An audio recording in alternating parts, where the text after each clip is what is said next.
And now from the Freedom First Sports Desk, it's First and 10 with John Appicello. Sponsored by...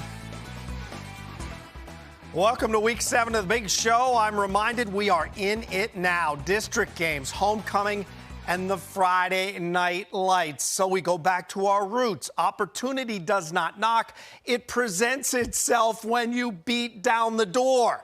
Jeff Williamson can open all the doors you wish with his First and 10 website. Check it out for all the information you need. And this season, like the spring, scheduling changes. They are key, which brings us to our game of the week, which probably came about because of a scheduling challenge.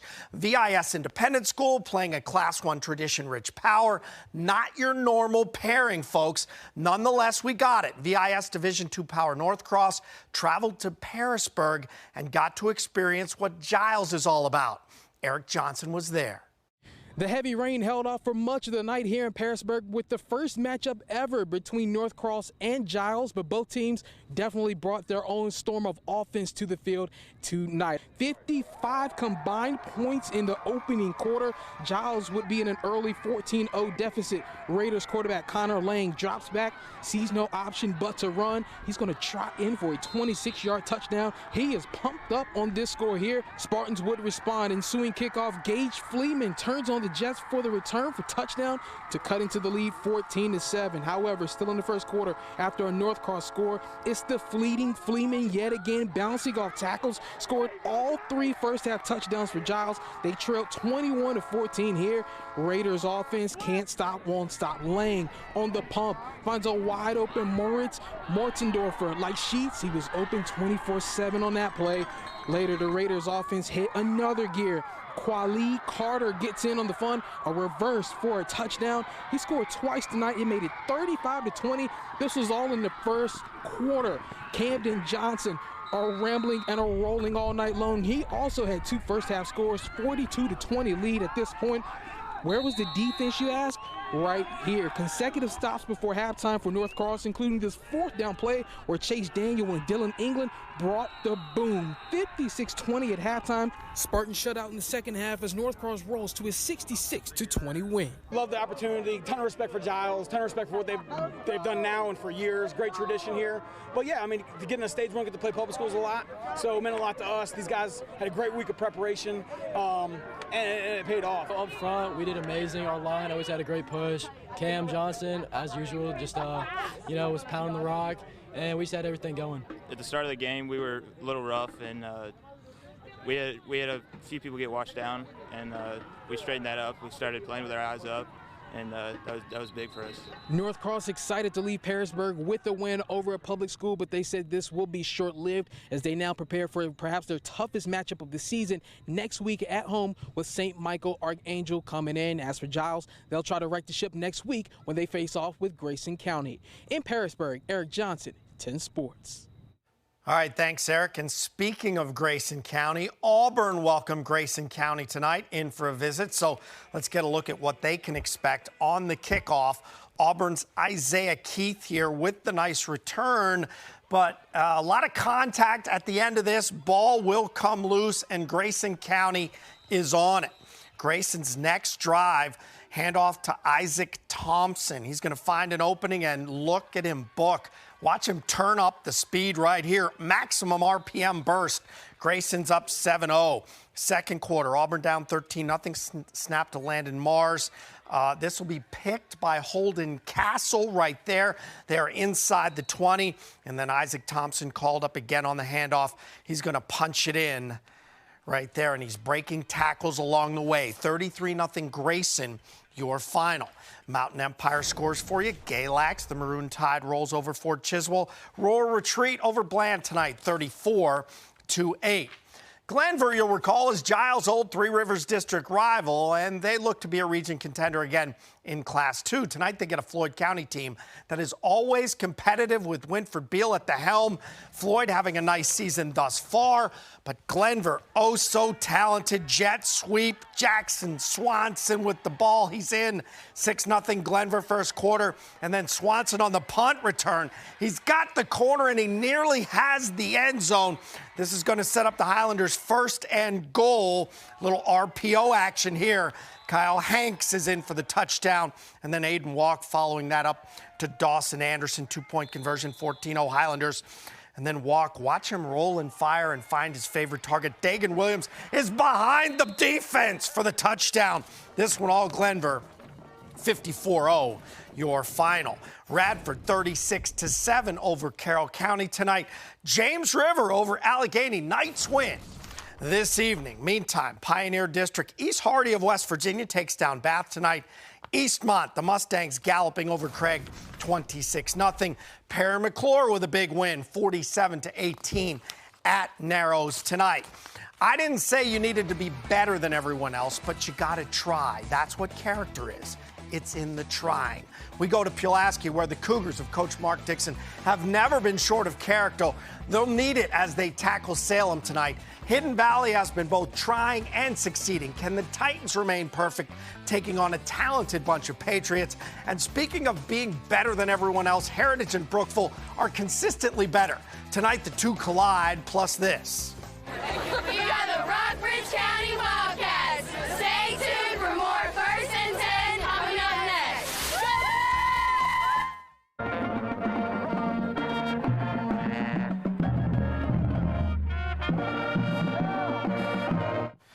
All right, nice tunes. Brooke, the River Ridge, no stranger to playoff contenders. Frankly, tonight a pair meet, but to be up front here, different classifications if they reach the playoffs. Nonetheless, a good matchup, a lot of talent out there. I was really excited for this game because I love watching Hidden Valley. They are explosive, big plays, great quarterback pass through the air. Right. But Patrick Henry, I saw them against Fleming in person, and they're just electric. So I was really looking forward to this. And, of course, in the River Ridge District, it's always a good matchup. And it took a little while for them to score, which is unusual for both these teams. But here's Xavion Smith punching this one in to put PH up first. Now, something that kind of surprised me from the Patriots was their ground game, or more so the fact they couldn't be stopped. This guy, Arwan Webb, he's been out the last 2 weeks, and you never know. 4 touchdowns tonight. But if there's one thing I know from seeing Hidden Valley this season, they can make a play at any time. With about a minute left, Sam Dragovich finds Ashton Carroll for the score. Appy Patrick Henry wins this one, 44-7. I wouldn't count Hidden Valley out yet. 6-1 is one of the best records in our area. But tonight, great defense and untouchable speed like this from PH was the difference. Well, they're young. You know, it's a young team. So, you know, they're going to get better every week. And the guys are working hard, and they play with an edge, and they get after people. Our defense is very athletic, and they run well. And I think our speed caused them a little bit of problems. All right, Hidden Valley hosting Christiansburg next Friday. PH hosting Cave Spring. All right, Brooke, thank you very much. Now, one of the great area rivalries dating back to coaches Joel Hicks, Willis White, later Stephen Magenbauer, Jack Turner, writing some new chapters talking about Salem and Pulaski. Let's take you down to the home of the Cougars tonight, and Salem's Deron Wilson to Chauncey Logan Jr.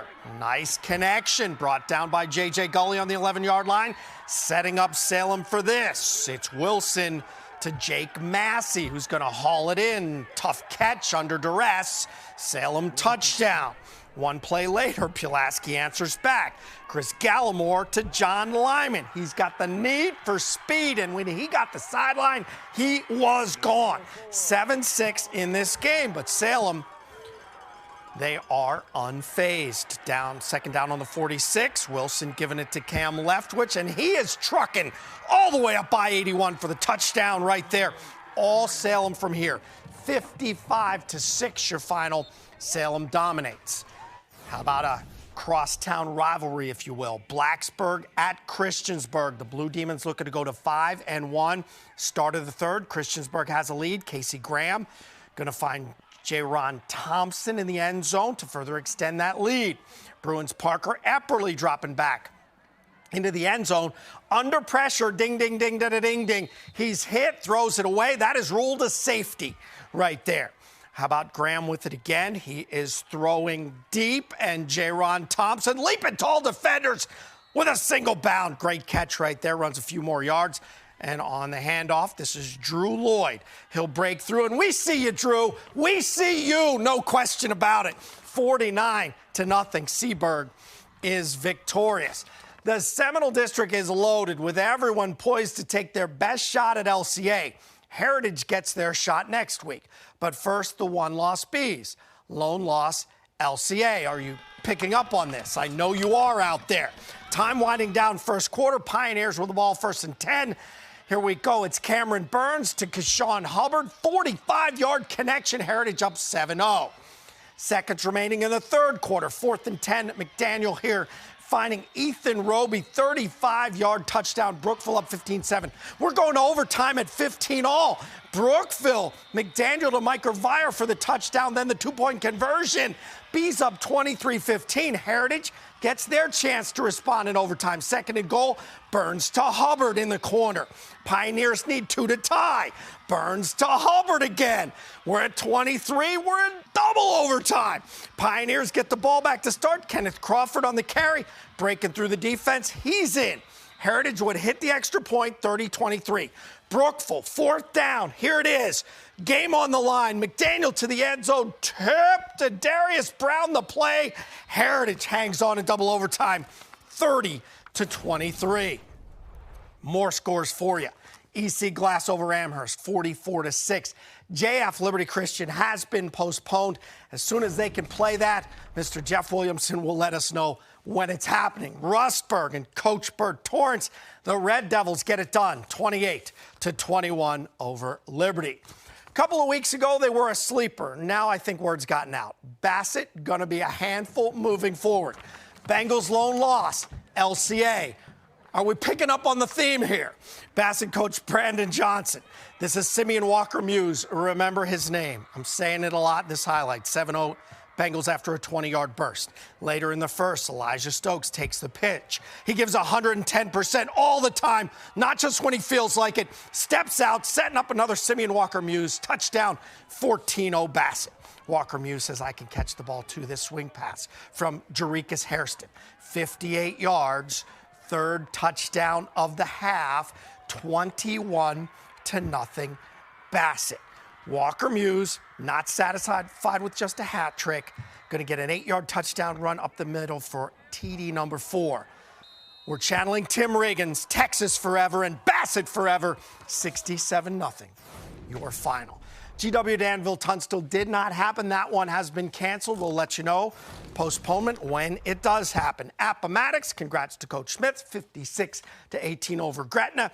Alta Vista Downs Dan River, 34-21. Clear eyes, full hearts, can't lose.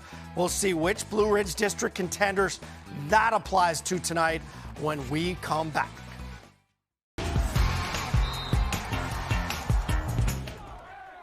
All right, Spotswood at Rockbridge. Let's join the Wildcats as they run out on the field. Here we go. Miller J dropping back, launching this one to Garrett Clater.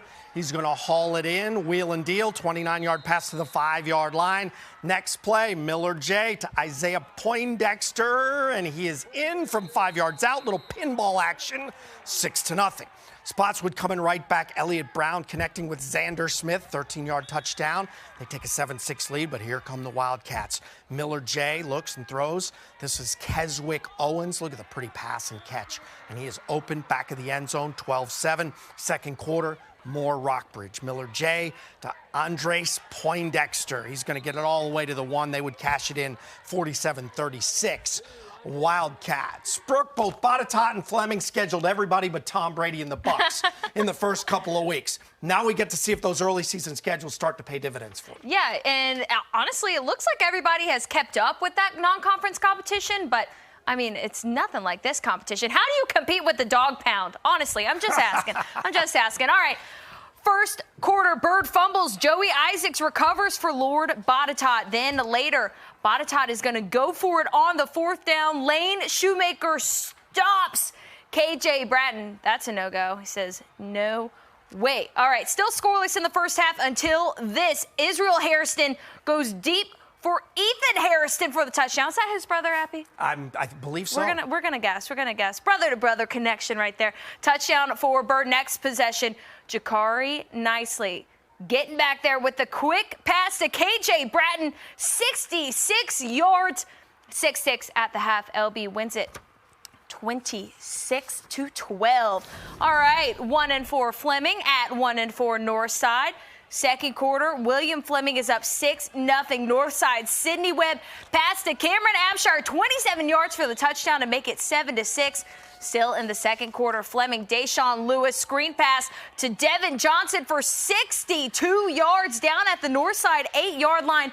And just a few plays later, Nashawn Bond, 6-yard touchdown run to make it 13-6. Next Northside drive, though, Sydney Webb right to it, pass to Abshire to put Northside up 14-3. Appy, Northside won this one by 1 point, 34-33. All right, some more scores. Franklin County beats State and River 21-10. Thank you very much, Brooke. Roanoke Catholic, not the usual Bob Price Celtics season. Their numbers are down, but still battling with pride and effort we've come to expect. Here we go, taking on Smith Mountain Lake Ospreys tonight. The Ospreys, nice quick pass to Stacy Beverly, who makes the nice grab in traffic. But the D holds and Catholic offense responds. This is Riley Stransky. Nice power running here. Rolling ball of butcher knives to set up Marquise Adams on the misdirection down in the red zone. He's coming right at you, folks. Right at you for pay dirt. This one goes to Roanoke Catholic. 44-8 is your final.